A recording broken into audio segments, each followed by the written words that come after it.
Bonjour à toutes et à tous, bienvenue. C'est Sens Public, débat, chronique, reportage et expertise de nos invités. C'est ce que l'on vous propose tous les jours à 18h et 22h sur Public Sénat pour donner du sens à l'actualité. Tiens, notez d'ailleurs que nous serons là exceptionnellement vendredi à 18h pour accompagner l'arrivée de Public Sénat sur le canal 8 de la TNT. En attendant, voici le sommaire de ce 3 juin. Gérald Darmanin veut supprimer le sursis pour toute agression sur un représentant de l'État, surenchère sécuritaire ou réponse nécessaire après les violences commises dans la foulée de la victoire du Paris Saint-Germain en Ligue des Champions. Le bilan humain et matériel met-il Bruno Retailleau sous pression? On en débattra dans une minute. Et puis dans la seconde partie de notre émission, l'histoire d'un président qui n'était plus en état de présider.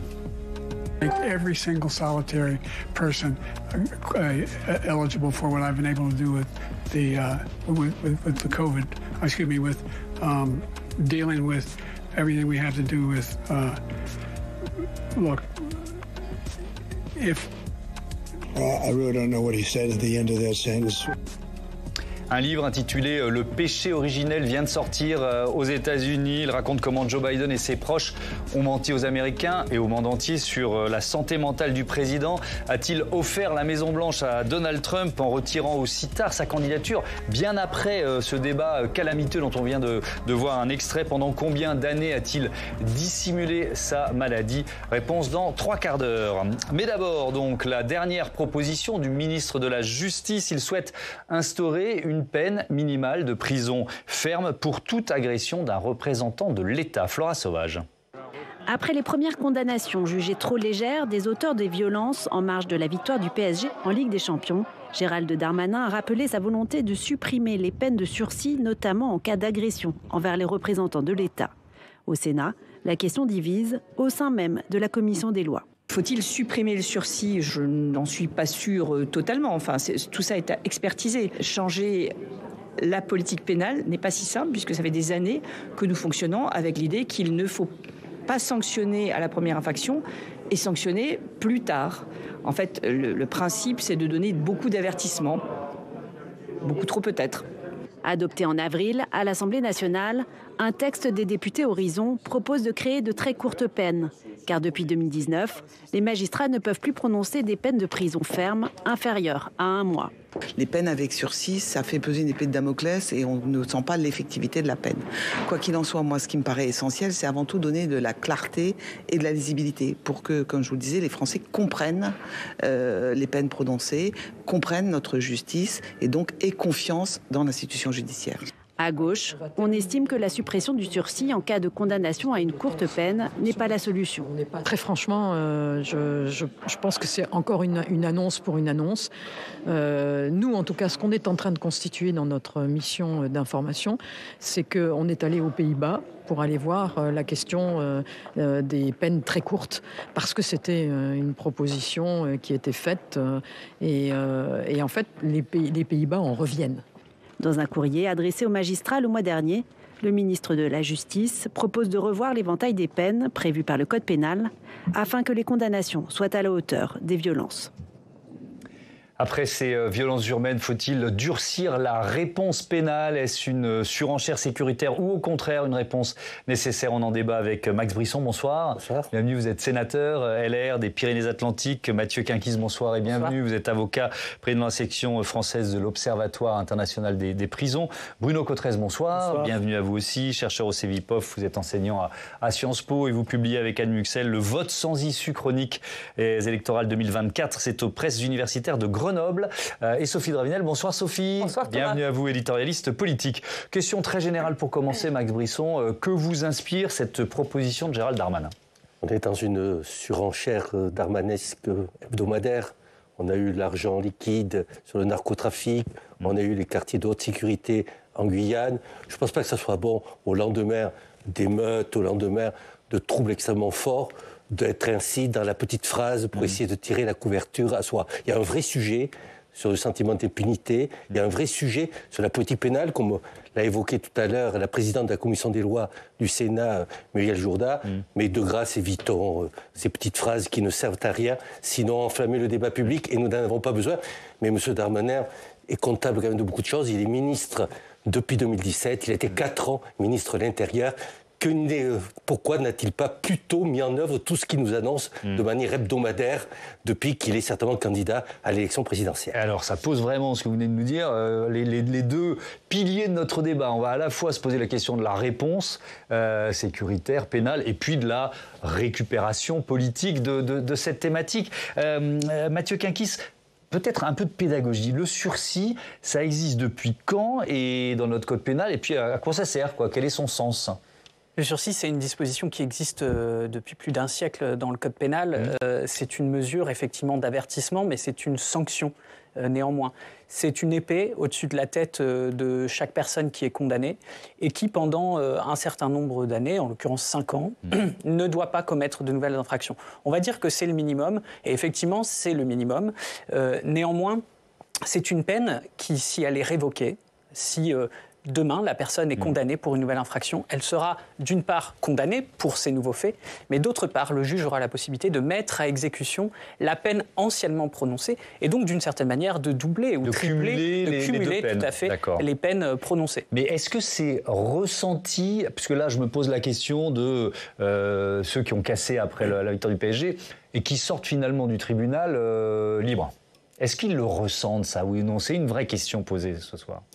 Moi, j'accompagne plusieurs personnes, qu'elles soient mises en cause ou qu'elles soient victimes. C'est mon activité professionnelle au quotidien. Et oui, le sursis, c'est quelque chose qui est ressenti. Après, c'est la manière dont on l'explique. Et c'est sûr que lorsqu'on a un responsable politique qui vient dire que ce n'est rien, comment la personne le reçoit? La pédagogie, elle est où? Je crois que c'est le rôle d'un responsable politique que de dire aussi, le sursis, ce n'est pas rien, ça vous oblige pendant un certain nombre d'années. C'est une mesure de confiance que la justice vous a donnée. Et je crois que Gérald Darmanin fait une erreur ici, parce qu'on est sur un débat qui a été tenu dans une salle d'audience par des magistrats professionnels sur la base d'un dossier, avec des pièces de personnalité. La justice se rend pas sur les réseaux sociaux, elle ne se rend pas dans l'hémicycle, et elle ne se rend pas sur les plateaux télé. Bruno Cotresse, à quel point ce thème sécuritaire est porteur dans l'opinion aujourd'hui? Ce que disent les... Alors ça fait longtemps, mais les dernières études que vous avez en votre possession. Oui, c'est sûr que ça s'inscrit dans ce contexte-là. Effectivement, la question, on va dire, de la sécurité publique ou la sécurité intérieure publique globalement, c'est un thème qui reste dans les 3, 4 ou 4, 5 sujets qui préoccupent les Françaises et les Français quand on leur propose une liste d'une quinzaine de sujets. Ils mettent beaucoup plus en avant, par exemple, la question de la sécurité publique que la question même des déficits, même si les déficits ont beaucoup gagné en visibilité, évidemment. Donc ça s'inscrit, évidemment, les propos du garde des Sceaux s'inscrivent dans ce courant de l'opinion, mais aussi peut-être dans tout ça, c'est dans l'espace médiatique aussi. C'est-à-dire qu'il y a aussi... Il y a notre responsabilité à nous. Non, pas non, mais journaliste, je m'inclus dans le questionnement du traitement médiatique de cette actualité. Mais c'est vrai qu'il y a une sorte de boucle où ça fait l'objet de beaucoup d'attention médiatique, à juste titre. Le fait que des personnes commettent des délits un soir de fête du football, c'est évidemment quelque chose dont il faut parler. Certaines chaînes d'information sont pratiquement en boucle non-stop sur cette question. Ça crée une sorte de pression aussi sur les politiques qui se sentent en obligation de parler et de montrer. Ils jouent aussi un peu leur rôle quand même, les politiques, de ne pas être absents quand des phénomènes marquent l'opinion publique. Après, effectivement, je rejoins ce qui vient d'être dit. Là où le politique a un rôle encore plus important à tenir, c'est surtout celui de mettre en place des outils de réflexion pour qu'on en est là.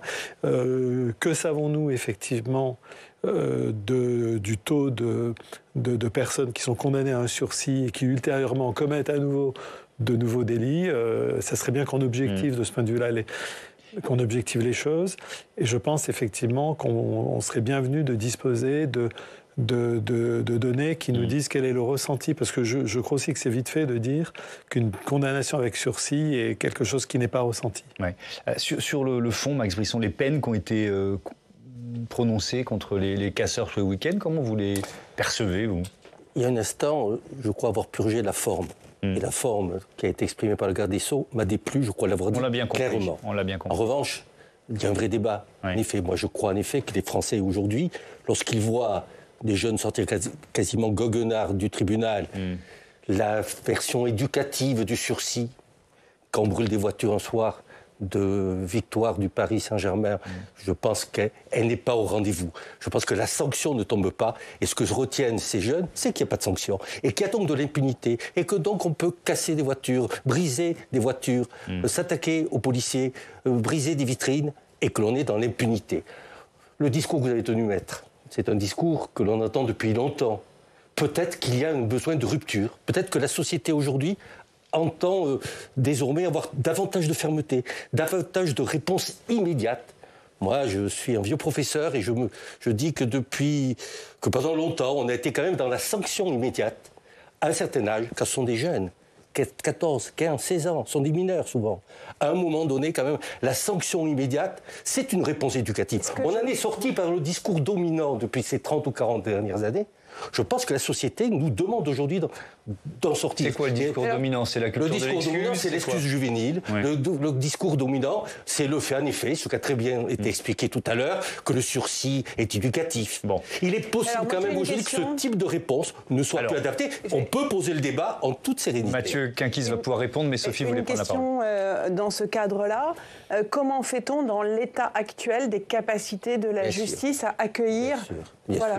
Oui, on a déjà des prisons, on a fait un débat là-dessus. On est à 200% d'occupation. Je comprends aussi les juges qui savent très bien que la prison ferme n'est pas une peine que l'on peut donner, sauf à libérer les prisonniers. Et comment on fait quand les prisonniers doivent n'ont pas terminé leur peine. Donc il y a un vrai sujet et une vraie responsabilité. Excusez-moi, le rôle des politiques, c'est aussi de poser des bilans. Le bilan régalien du président Macron, exprimé par M. Darmanin, est un bilan catastrophique. Ça fait quand même 8 ans maintenant que le président Macron et ses soutiens sont au gouvernement, sont aux affaires. En la matière, ce bilan est extrêmement mauvais. Alors, Mathieu Quinquis, finalement, il y a une demande de l'opinion de fermeté, nous dit le sénateur Brisson. Et est-ce que la réponse judiciaire que vous incarnez sur ce plateau, elle n'est pas décalée, caduque? La réponse judiciaire, elle s'inscrit dans les termes que le législateur a fixés. Bien sûr. Et je crois qu'il ne faut pas non plus laisser penser que les magistrats pondent des décisions sorties de nulle part. Ils appliquent la loi dans les conditions dans lesquelles on leur donne. Ici, on parle de jugement en comparution immédiate. Allons en comparution immédiate. Soyons à l'aise à l'idée de condamner à plusieurs mois de prison une personne jugée en 30 minutes. Avec des pièces de dossier très insuffisantes. On nous parle aujourd'hui de culture de l'excuse. Jamais la France n'a connu autant de personnes détenues. On compte 30% de personnes détenues en plus depuis 5 ans. 83 000 personnes détenues aujourd'hui en France. On a battu le record. On a battu un nouveau record. Et on veut nous faire croire effectivement qu'ici, on est dans une culture de l'excuse. Je ne crois pas que ce soit tout à fait le cas. La peine d'emprisonnement ferme en comparution immédiate, elle est prononcée dans 70% des cas. J'entends tous ces arguments, mais la répétition des images de violence, que ce soit après un match comme celui-là, c'est quand même surréaliste quand on y pense, de fêter une victoire dans casser brûler des voitures ou casser des vitrines. Mais ça a été pareil au moment de la réforme des retraites. Combien de manifestations pendant la lutte contre la réforme des retraites se sont terminées par de la casse? Il y a la répétition de ces images, ça pose quand même. Bien sûr, mais les personnes qui sont jugées, dont on parle là, dont le ministre parle, ce ne sont pas nécessairement les personnes qu'on voit sur les images. Ce ne sont pas les mêmes infractions qui leur sont reprochées. On ne peut pas considérer, par exemple, vous avez une image d'illustration ici, quelle infraction est commise sur cette image. Moi, en l'état, je n'en vois pas. Donc, c'est sûr qu'il y a entre... nous non plus, on voit des visages en plus. Tout à fait. Entre une communication médiatique, un relais médiatique d'événements qui, effectivement, pose un certain nombre de questions, et ça, on ne va pas le nier, et le traitement judiciaire, en réalité, on ne parle pas nécessairement des mêmes personnes. Et c'est là que c'est biaisé. Quand on va en prison à la 17e condamnation, il y a quand même un problème. Mais... Monsieur, dans la prison, la réponse qu'à la 17e condamnation. Mais c'est combien de cas? Mettez-vous aussi à la place des professeurs, des policiers, qui ont arrêté ces personnes. Et qui vont aller narguer le lendemain en sortant du tribunal. Il y a un moment où les Français en ont assez. On peut quand même s'interroger sur le fait que la société attend autre chose que ce que l'on fait depuis 30 ou 40 ans. On peut aussi arguer du fait d'une véritable faillite d'une politique, y compris pénale, qui dépend du législateur et qui a plutôt privilégié les libertés publiques et non pas l'autorité. Il y a, je crois, une attente d'autorité dans ce pays. Si ce n'est pas des hommes et des femmes politiques issus des mouvements les plus démocratiques de ce pays qui répondent, ce sont d'autres qui répondront. Alors on va y venir.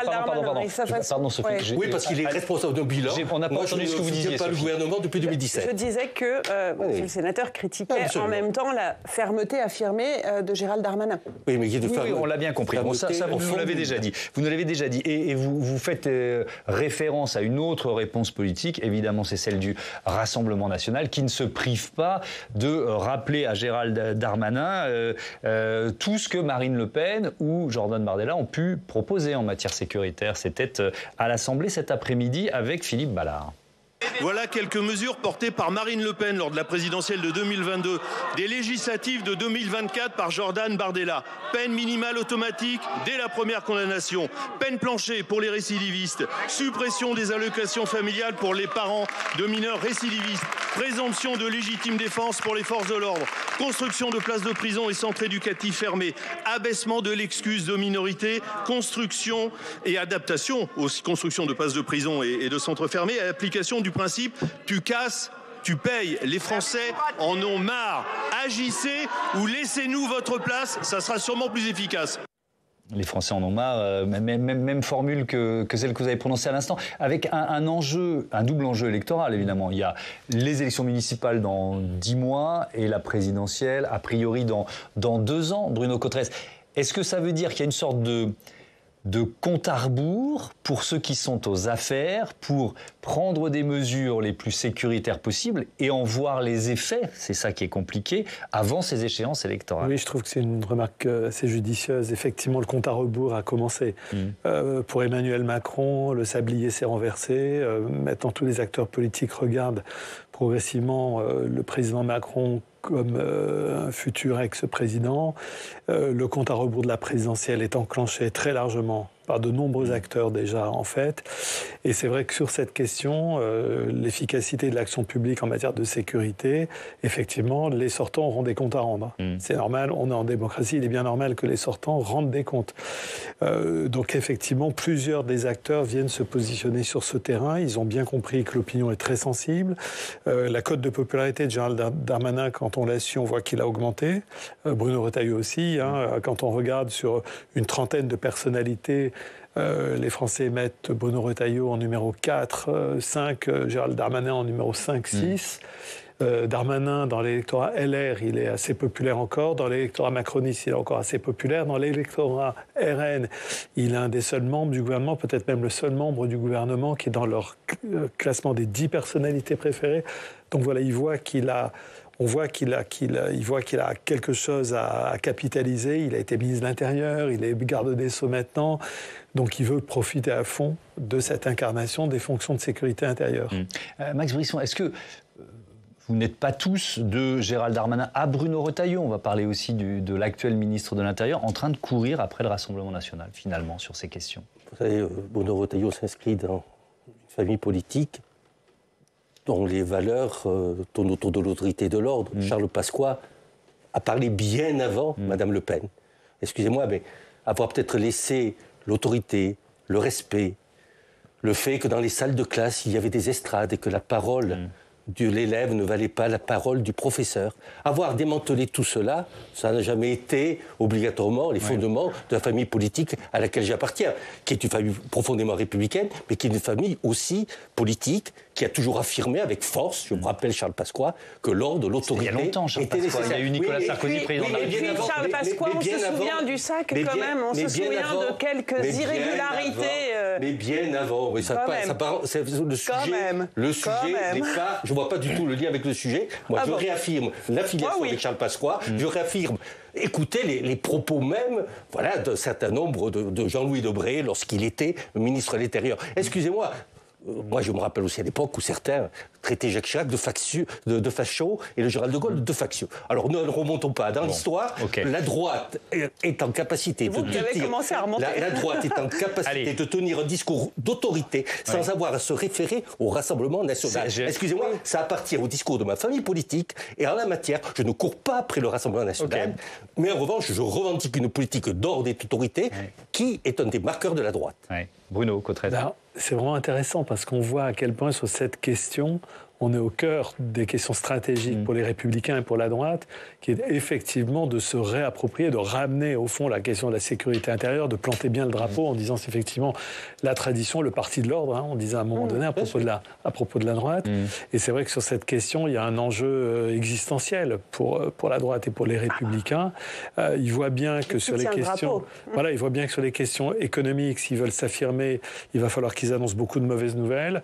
Donc sur les questions de sécurité, les questions régaliennes, les questions de l'ordre public, ils entendent bien effectivement ramener effectivement au centre du jeu leur identité. On va parler de la filiation entre Gérald Darmanin et Nicolas Sarkozy dans une minute, mais je veux bien, je ne vais pas refaire la liste des mesures dont parlait Philippe Ballard, le député Rassemblement national de l'Oise. Qu'est-ce qu'elles vous inspirent, ces mesures? Peine minimale automatique dès la première condamnation, présomption de légitime défense pour les forces de l'ordre, abaissement de l'excuse de minorité, etc.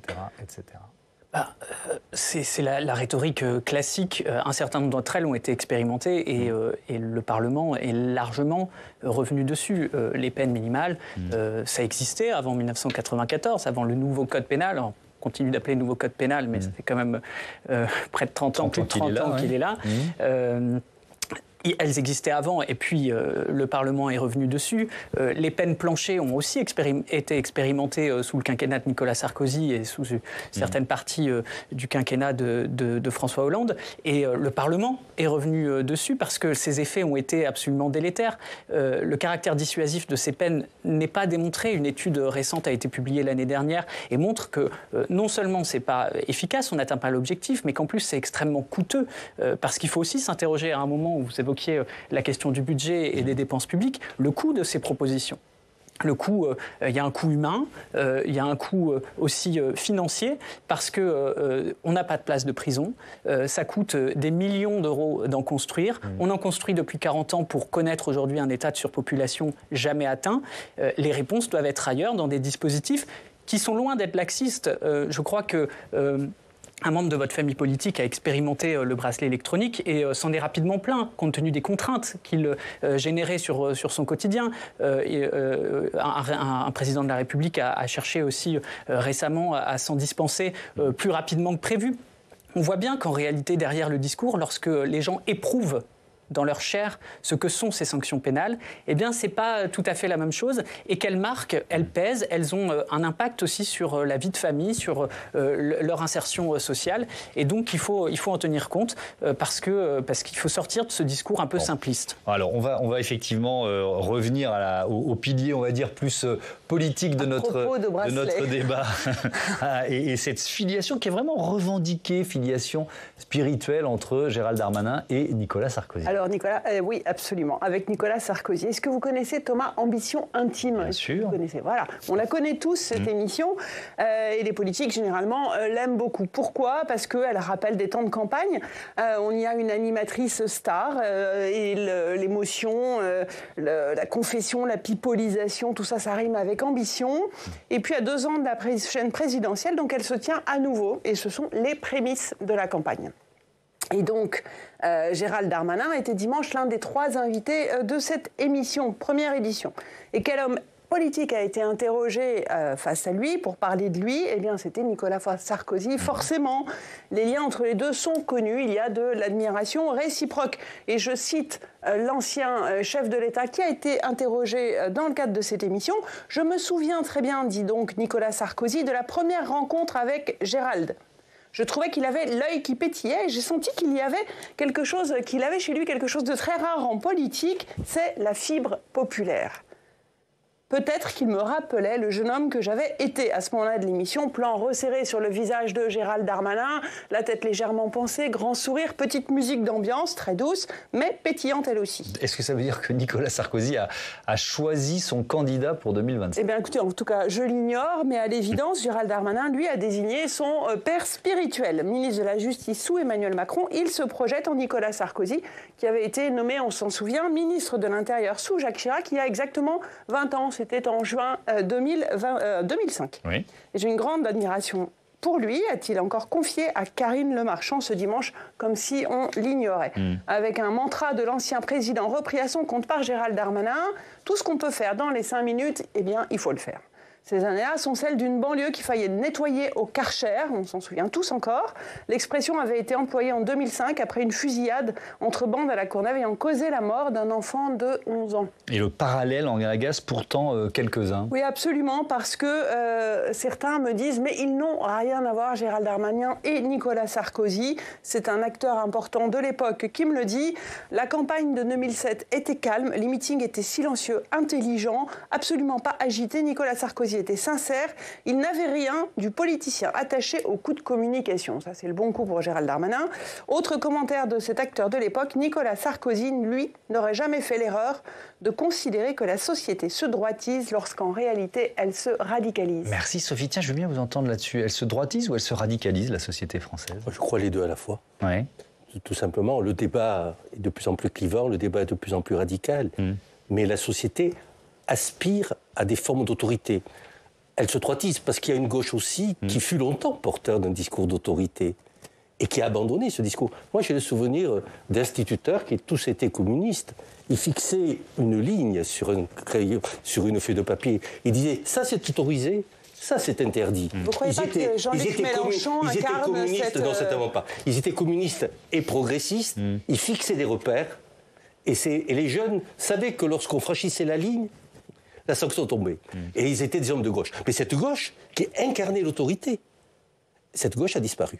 Donc, est-ce que le besoin d'autorité est aujourd'hui un besoin de droite? Oui, parce qu'en la matière, la gauche, depuis 1968, a pris d'autres voies et d'autres orientations. On est bien loin de la gauche de Gambetta ou de Clémenceau. Elle incarne une forme de radicalité, quand même, cette gauche dont je parlais, celle de Jean-Luc Mélenchon. Elle exprime une forme de radicalité, mais je ne pense pas que ce soit une forme de radicalité en faveur de l'autorité. Quand on voit ce que certains députés de la France insoumise ont pu tweeter le soir des émeutes, des troubles, alors que les policiers essayaient de maintenir l'ordre public, c'est un vrai scandale. Oui, mais une radicalisation anti-police et anti-État. Alors, la sécurité, je pense qu'on est tous d'accord autour de cette table pour dire que c'est une question légitime d'inquiétude des Français. Alors, ce sont les réponses des élus qui interroge. Par exemple, quand Laurent Wauquiez propose d'enfermer les personnes sous OQTF, obligation de quitter le territoire français, à Saint-Pierre-et-Miquelon, évidemment, on se souvient de cette proposition, on était en pleine campagne pour la présidence du parti LR, ou alors quand Gabriel Attal veut interdire le port du voile islamique dans la rue aux jeunes filles de moins de 15 ans. Écoutez. Bien sûr que quand vous avez une fillette de 5-6 ans qui est voilée, personne ne peut imaginer que c'est son choix libre et éclairé que de se voiler. Et donc évidemment, ce qu'il y a autour, ça peut être des parents, ça peut être des associations qui sont dans une logique séparatiste et qui quelque part contraignent une jeune fille à adopter le voile ou à adopter ce comportement. Et donc c'est évidemment ceux qui sont responsables de cette contrainte qu'il faut viser, pas une fillette de 5-6 ans qui a priori ne comprend même pas pourquoi est-ce qu'on lui demande de porter le voile. Donc c'est évidemment en direction de ceux qui contraignent au port du voile des fillettes, comme c'est décrit dans ce rapport, que les mesures que nous serons amenés à proposer s'adressent. Mesure qui a globalement provoqué incompréhension ou tollé. Bruno Cotresse, c'est un peu le concours Lépine de la proposition sécuritaire. Oui. Est-ce que la thématique mérite pas mieux quand même? Oui, clairement, là ça va pas du tout. On est effectivement dans une série de propositions. On pourrait s'attendre à ce que les politiques, lorsqu'ils viennent sur des sujets aussi graves, qui peuvent avoir un impact psychologique, symbolique aussi important sur les personnes concernées, qui vont dire bah non, je suis désolé, c'est pas comme ça que je vis moi, que ma fille porte un voile. Quand on est sur des sujets aussi graves, je pense qu'il faut d'abord et avant tout avoir contrôlé, que tout est parfaitement sous contrôle quand on fait une proposition. On a peut-être demandé son avis au meilleur constitutionnaliste, voire au Conseil constitutionnel. Enfin bref, on met dans l'espace public des propositions dont on sait qu'elles vont pouvoir faire l'objet d'une discussion rationnelle, raisonnable, et non pas sur une discussion où tout le monde lui dit mais non, tout ça de toute façon est totalement infaisable, impraticable. Donc voilà, je pense que ça mérite mieux, effectivement. On voit qu'on est sur des sujets à haute intensité symbolique et le potentiel de faire partir un débat dans le décor très important. C'est la dépendance à l'image dont vous parliez précédemment, c'est une forme de dictature de l'image finalement. C'est ça, certains ont contre-argumenté avec un autre argument tout aussi en disant « Ah mais les enfants qui sont baptisés dans des familles catholiques, eux aussi c'est pas leur choix ». Enfin voilà, on voit que le débat part complètement dans le décor et c'est regrettable parce que c'est des sujets qui percutent les gens qui sont concernés, qui peuvent leur faire du mal. Et alors celui qui est évidemment en charge depuis 8 mois, plus de 8 mois maintenant de ces questions directement, c'est le ministre de l'Intérieur. On va écouter Bruno Retailleau réclamer une révolution pénale. Aujourd'hui, il faut une révolution pénale. La sanction n'est clairement pas à la hauteur de ce que font justement ces fauteurs qui troublent l'ordre public. C'est fondamental. La sanction doit tomber, y compris pour les mineurs, mais y compris pour les majeurs. Il faut voir aussi, dans le cadre de ces enquêtes judiciaires, si on ne peut pas utiliser demain, avec un texte législatif, la reconnaissance faciale, qui sera une aide déterminante pour reconnaître, là encore, les coupables. Et enfin, il y a, là encore, une société à changer profondément pour réhabiliter l'autorité et le respect. Mathieu Quinquis, un mot sur la reconnaissance faciale. C'est vrai que ça a été autorisé ponctuellement pendant les Jeux Olympiques et Paralympiques de Paris. Est-ce que vous y voyez-vous un danger pour nos libertés, pour l'équilibre de notre état de droit ? Oui, on avait été plusieurs à alerter sur le laboratoire judiciaire qu'allaient être les Jeux Olympiques, aussi bien dans la loi concernant les Jeux Olympiques que dans les pratiques judiciaires, avec des curseurs qui se décalent. Et on voit bien qu'on est sorti de cette séquence olympique, mais que les idées restent et que finalement elles ont été légitimées. Et elles sont effectivement inquiétantes à certains égards. Est-ce que c'est un outil efficace et est-ce que c'est... Parce que la question c'est efficacité, liberté. Est-ce qu'on doit rogner un peu sur nos libertés parce que c'est un outil efficace qui peut permettre de mettre plus de casseurs en prison? C'est un vrai sujet. L'outil, il va falloir qu'il soit de toute façon évalué. Moi, ce que j'entends pas dans le discours de M. Retailleau, c'est l'insuffisance des outils actuels. La police bénéficie déjà de beaucoup de fichiers, les empreintes génétiques, les empreintes digitales, le fichier de traitement des antécédents judiciaires. Quand vous avez été condamné, vous êtes inscrit sur une flopée de fichiers aussi. Pourquoi sont-ils insuffisants ? Qu'est-ce qu'on essaie d'avoir en plus, en réalité? Qu'est-ce qu'on essaie de combler? Et ça, j'entends pas. On peut aller effectivement très loin avec la technologie, mais il faut qu'elle réponde aussi à une nécessité. Et ça, c'est ce que j'entends pas dans le discours. Si tout fonctionnait bien, les Français seraient heureux. Vous ne penserez pas que la question de la sécurité est aujourd'hui un problème. Moi, je vous entends depuis tout à l'heure. Finalement, on a déjà essayé, ça ne marche pas, et on a les outils. Ça, c'est le discours habituel de ceux qui ne veulent rien changer. Moi, je suis... Ah non, je veux changer plein de choses, je suis largement Bruno Retailleau, qui n'est pas d'ailleurs dans la petite formule. Il ne parle pas de Saint-Pierre-et-Miquelon ou de la Guyane. Il parle de la nécessité d'une rupture. Et vous avez très bien posé le problème, Thomas Hugues, entre les libertés publiques, depuis 50, 60 ans, elles ont été priorisées, c'était l'attente de la société. Et la protection de la société. Et aujourd'hui, la société demande protection. Elle a demandé liberté publique. Et pendant 40, 50 ans, l'évolution de la législation a été vers la protection des libertés publiques. La question, c'est où on met le curseur. Maintenant, le curseur, je pense que la société demande qu'on le remette davantage du côté de la protection. Donc cette révolution... Monsieur le sénateur, qu'est-ce qui vous fait dire cette attente des Français aussi exigeante qu'elle puisse rogner sur les libertés individuelles? Il faudra pas moi, je n'ai pas la nostalgie de la France des années 50 ou 60.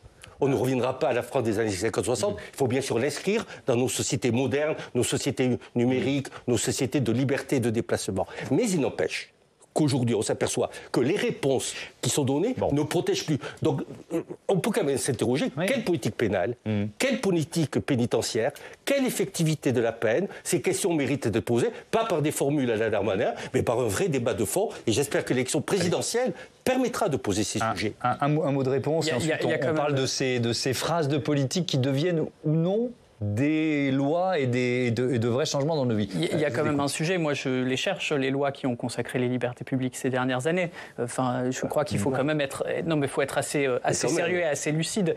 Tous les 6 mois, le code pénal et le code de procédure pénale sont réformés et rarement dans le sens du progrès, rarement dans le sens du laxisme. Je vais aller au bout, monsieur. Je vais aller au bout. Mais ne dites pas des erreurs. Ne dites pas des choses fausses. Les lois qui consacrent la la liberté, les lois qui consacrent les libertés sont quand même faibles par rapport à celles qui ont rogné sur ces libertés. Excusez-moi. C'est l'histoire de la politique pénale. C'est votre point de vue et c'est notre point de vue de gauche. C'est l'histoire. Votre point de vue, c'est ton point de vue de gauche. Et ce n'est pas une injure, monsieur. Ce n'est pas une injure. Mais donc c'est l'histoire de la politique constitutionnelle. C'est l'histoire du Conseil constitutionnel. On n'a qu'à regarder les décisions qui ont été rendues ces dernières années. Les libertés individuelles ne sont pas de continuer dans le débat. Les Français pensent le contraire. Et notamment, vous avez prononcé les mots Conseil constitutionnel qui sont très importants et ça va être le dernier chapitre de notre débat et on va l'ouvrir. Grâce à Jonathan Dupriez, vous allez comprendre pourquoi.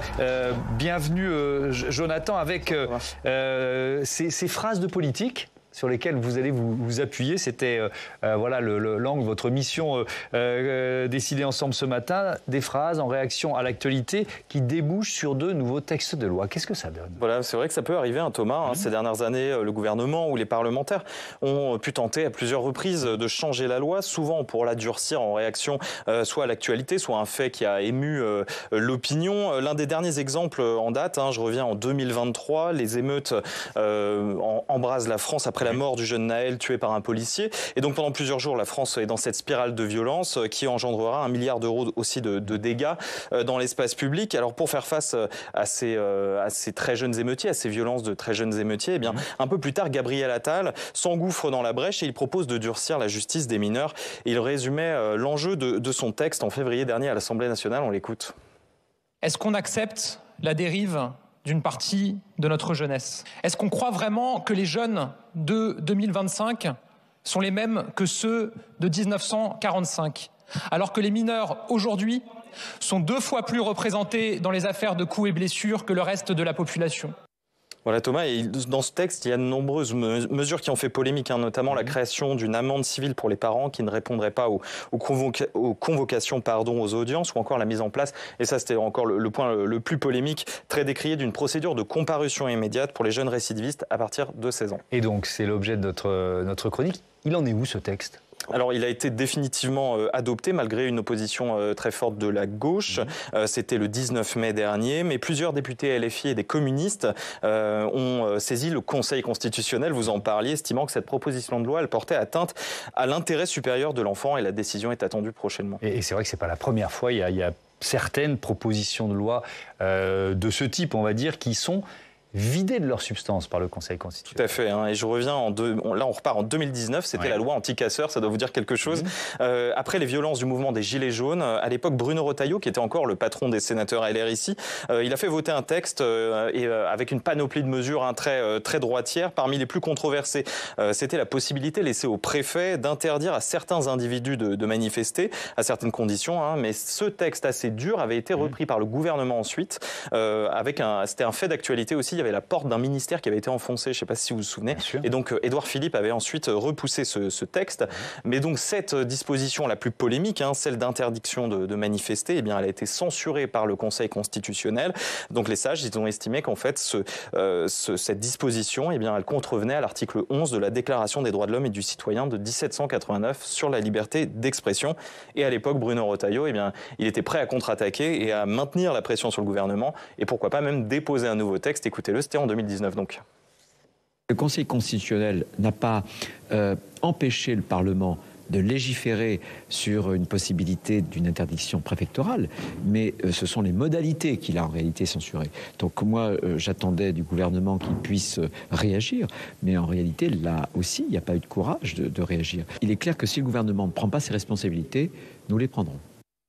Et Bruno Retailleau, qui maintenant est passé de l'autre côté, devenu ministre de l'Intérieur, eh bien, il continue quand même de s'appuyer sur la majorité sénatoriale pour coller à son agenda politique, à faire voter des textes. La majorité de droite et du centre a voté récemment, notamment l'interdiction du voile dans le sport, ou alors des textes qui ont été vus comme anti-immigration, récemment notamment 2 PPL, propositions de loi, qui ont allongé la durée de rétention administrative pour les migrants et limité leur accès aux prestations sociales.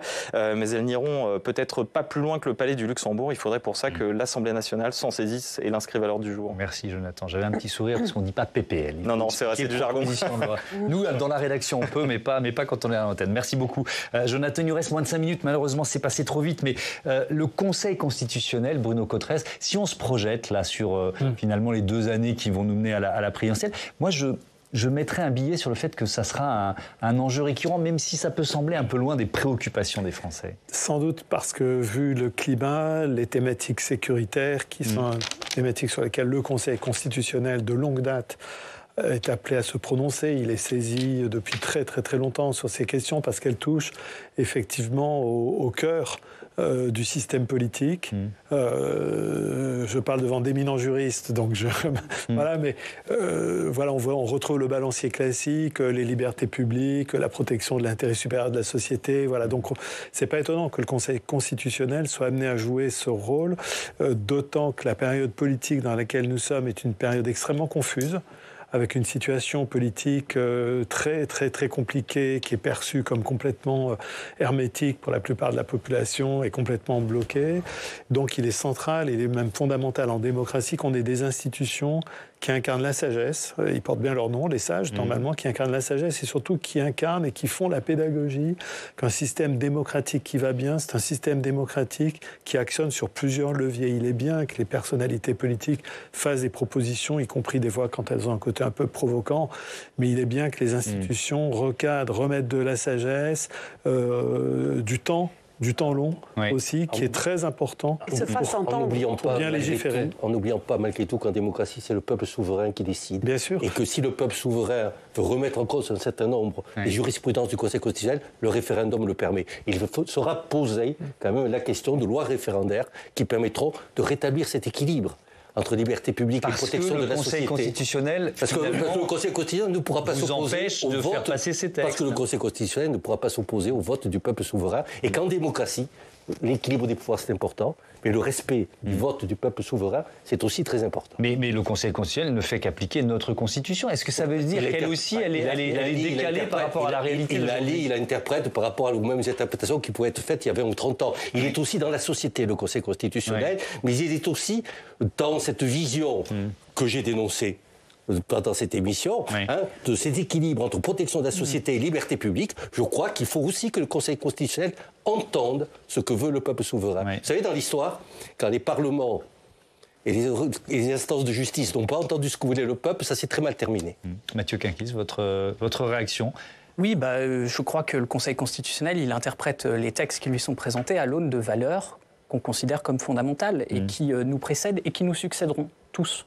Et qui vont évoluer. Et ce sont des valeurs sur lesquelles la société démocratique s'est construite au fil des siècles. Vous êtes conservateur. Et peut-être d'une certaine manière que je suis conservateur. Et effectivement, le Conseil constitutionnel, lorsqu'il interprète ces textes anciens, il est effectivement au cœur de la société. Et il faut aussi que les parlementaires l'entendent. Que le Conseil constitutionnel est au cœur de la société. Que tout le monde entende le peuple souverain. Et que tout le monde entende le peuple souverain. Il y a une instance. Et je ne m'attendais pas. Parfois, le peuple dérange. Et je ne m'attendais pas à ce que ce soit un gaulliste qui remette en cause une institution gaulienne. Oui, mais que le général de Gaulle n'avait pas donné les pouvoirs qu'il a pris aujourd'hui. Revenons à la constitution gaulliste. Revenons au référendum et faisons parler le peuple souverain et n'ayons pas peur du peuple souverain. Les pouvoirs qu'on lui a donnés. Et ça, c'est être gaulliste. Et le président Macron a été bien aux antipodes du gaullisme, ce qui permet à ceux qui l'ont soutenu, ce qui devrait obliger ceux qui l'ont soutenu à beaucoup de pudeur sur les sujets régaliens, dont M. Darmanin. Bon. On a entendu vos arguments aux uns et aux autres. Et c'était un débat passionnant. Merci beaucoup d'y avoir participé. Et je pense que c'est un débat qui est au cœur à la fois de nos échéances électorales et du fonctionnement de notre démocratie. Merci beaucoup. Encore une fois, Bruno Cotrez, je rappelle le titre de votre livre, Le vote sans issue, chroniques électorales 2024. C'est aux presses universitaires de Grenoble, coécrit avec Anne Muxel. Je vous dis à bientôt sur Public Sénat.